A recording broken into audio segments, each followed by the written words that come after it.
Sikretong bumiyahe si US President Joe Biden patungong Kyiv, Ukraine araw ng Lunes, February 20, 2023. Kaakibat nito ang pangakong $500 million o 27.5 billion pesos na halaga ng bagong armed deliveries at patuloy na suporta ng Amerika.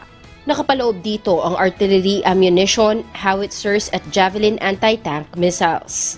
Ginawa ang pagbisita ilang araw bago ang nakatakdang pagsapit ng ika-1 taon mula nang ilunsad ng Russia ang pag-atake sa Ukraine. Kauna-unahang pagbisita rin ito ng isang US President sa bansa simula taong 2008. Pangako ng presidente, mananatili itong kasangga ng Ukraine.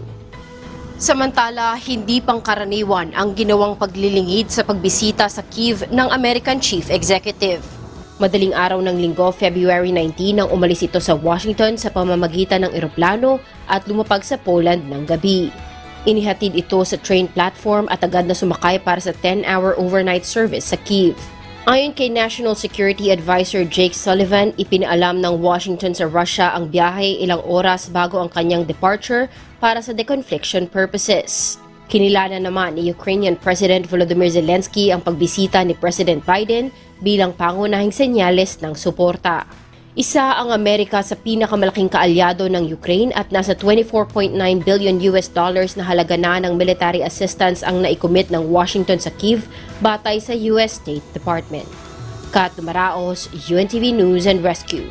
Diyo sa aming sandigan, serbisyo publiko ang aming pinahahalagahan.